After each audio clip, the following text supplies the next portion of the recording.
Ассалаумағалейкум ардақты ағайын.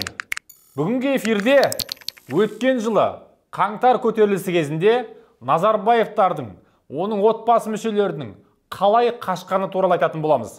Алдымен сіздерден сұрайтынымыз, біздің арнамызға жазылып, эфирге өз ой пікірлеріңізбен бөлісіп, осы эфирді кеңінен таратып бізге қолдау білдіріңіздер. Біз тек қалың бұқара халыққа ғана арқа сүйейміз. Өткен жылы, 2022 жылы, қаңтар айының басында елде дүрбелең болды. Халық наразылық танытып, Назарбаевтың жүйесіне қарсы көтеріліске шықты. Біреулер бұны қаңтар оқиғасы деп жұмсартып айтуға тырысады, оны негізгі айтатындар биліктің ақпарат құралдары, бірақ бұл халықтың алаңға шығуын еліміз бойынша Назарбаев билігіне қарсы, Назарбаевтың жемқор жүйесіне қарсы халықтың көтерілісі деп ашық айту керек.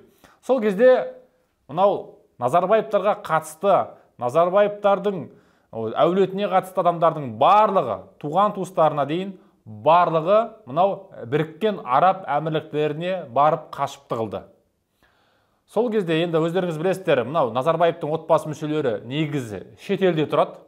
Ол Назарбаевтың кіші қызы Әлия Назарбаева да, Тимур Құлыбаевтың әйелі болатын Назарбаевтың ортаншы қызы Динара Назарбаева, бұлардың барлығы да үнемі шетелде тұрады.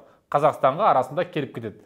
Қазақстанда тұратын сол кезде тек қана үлкен қызы Дариға Назарбаева болды.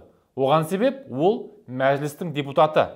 Әрине ол кез келген уақытта, кез келген мемлекетте әлемнің түкпір кез келген тұсына бара алады, бірақ негізі осы Астана қаласында тұрып жатты. Бірақ сол қаңтар көтерілісі кезінде ол Алматы қаласында мынау жаңа жылды тойлап жатқан, яғни әлі есін жинамаған, яғни бұлардың барлықтарының әбден малша ішетінін бәріміз білеміз, биліктегі шенеуніктердің барлықтары әбден азғындап кеткендігін білеміз. Сол Дариға Назарбаева мына мас күйінде қашып жүріп, өзінің туған анасы Сара Назарбаеваны ұмытып кеткен. Сара Назарбаева мынау Алматы қаласындағы Науаи көшесінде орналасқан Назарбаевтың резиденциясында өмір сүріп жатқан.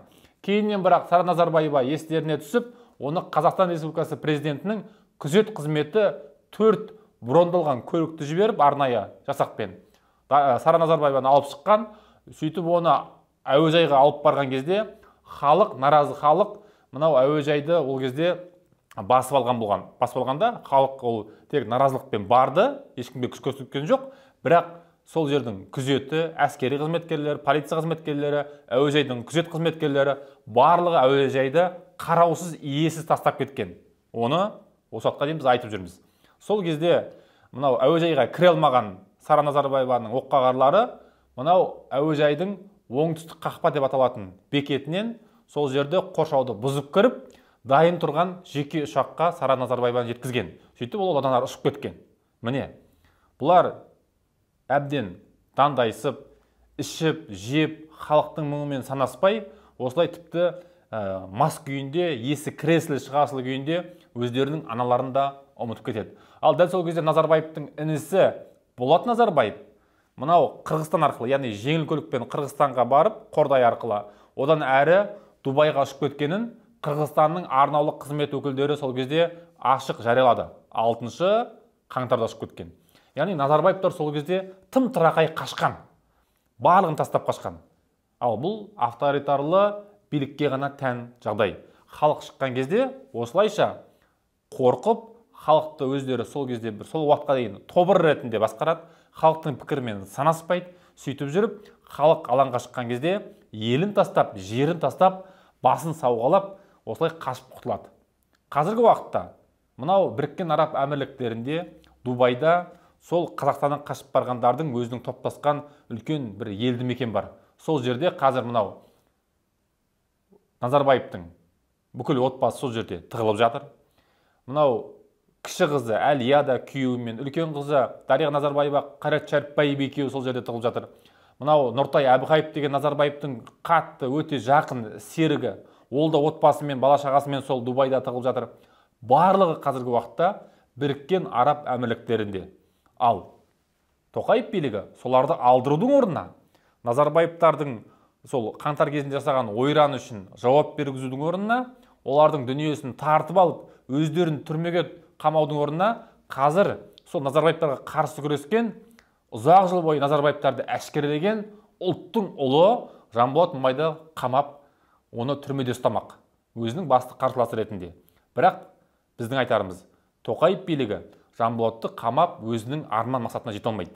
Біз қазір алдағы сайлауға Қазақстан осы еліміз бойынша Демократиялық партияның белсенділері, яғни Жанболат Мамайдың жақтастары сайлауға түсетін боламыз. Заң аясында біз күрестің кез келген түріне дайынбыз. Ашық дебат па, пікірталас па, оған дайынбыз. Митингке шығамыз ба алаңға, оған да дайынбыз. Ал енді міне сайлауға тіркеліп, егер билік қорықпай бізді қатыстыратын болса, біз сайлауға қатысуға дайынбыз.